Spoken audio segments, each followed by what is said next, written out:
பட தயாரிப்பு நிறுவனத்திடம் 9 கோடி ரூபாய் இழப்பீடு கோரி நடிகர் ரவி மோகன் தொடர்ந்துள்ள வழக்கில் தயாரிப்பு நிறுவனம் பதிலளிக்க உயர்நீதிமன்றம் உத்தரவிட்டிருக்கிறது. விவரங்களை செய்தியாளர் ஆனந்த்குமார் வழங்கிட கேட்கலாம். ஆனந்த்குமார், வணக்கம். விவரங்களை சொல்லலாம். வணக்கம். கோவையைச் சேர்ந்த baby touch golden universal Private limited என்ற சினிமா தயாரிப்பு நிறுவனம் 2 திரைப்படங்களில் நடிகர் ரவி மோகனை நடிக்க ஒப்பந்தம் செய்தது. இந்த நிலையில் ஒப்பந்தப்படி படப்பிடிப்பை துவங்காதால் நிதி இழப்பு ஏற்பட்டதாக கூறி ரவி மோகன் சென்னை உயர்நீதிமன்றத்தில் மனு தாக்கல் செய்திருக்கிறார். அந்த மனுவில் ஒப்பந்தப்படி 2025 ஆண்டு ஜனவரி முதல் மார்ச் வரையிலான 80 நாட்கள் கால்ஷீட் ஒதுக்கிய நிலையிலும் இதுவரை படப்பிடிப்பை துவங்காதால் தன்னால் வேறு படங்களில் நடிக்க முடியவில்லை எனவும் தெரிவித்திருக்கிறார். பின்னர் மார்ச் முதல் ஜூன் மாதம் வரை கால்ஷீட் ஒதுக்கிய போதும் படப்பிடிப்பை நடத்தாதால் ஒப்பந்தம் காலாவதியாகிவிட்டதாகவும் இதனால் படப்பிடிப்பிலிருந்து தாம் விலகி இருப்பதாகவும் மனுவில் தெரிவித்திருக்கிறார். இதுகுறித்து தயாரிப்பு நிறுவனத்திற்கு தகவல் தெரிவித்த போதும் முன்பணமாக தந்த 6 கோடி ரூபாய் திரும்ப தரும்படி தயாரிப்பு நிறுவனம் நோட்டீஸ் அனுப்பியிருப்பதாகவும் அந்த மனுவில் அவர் தெரிவித்திருக்கிறார்.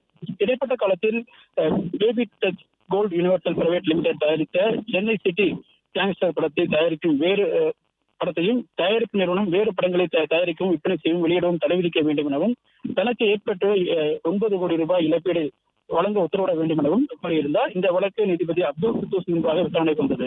அப்பொழுது ரவிமோகன் தரப்பில் ஆஜரான வழக்கறிஞர் ஒப்பந்தப்படி பட தயாரிப்பு நிறுவனத்தில்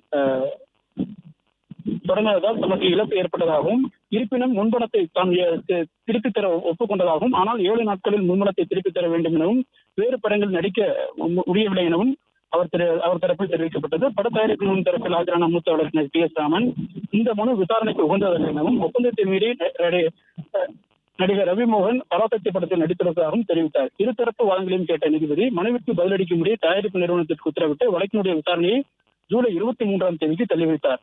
அன்றைய தினம் ஏற்கனவே தயாரிப்பு நிறுவனம் தாக்கல் செய்த வழக்குடன் ரவி மோகன் வழக்கையும் சேர்த்து விசாரணைக்கு பட்டியலிடும்படி நீதிபதி உத்தரவிட்டிருக்கின்றார். பிளே ஸ்டோர் மற்றும் ஆப் ஸ்டோரில் இருந்து பாலிமர் செயலியை QR கோடு மூலம் பதிவிறக்கம் செய்யுங்கள். செய்திகளை உடனுக்குடன் பெறுங்கள்.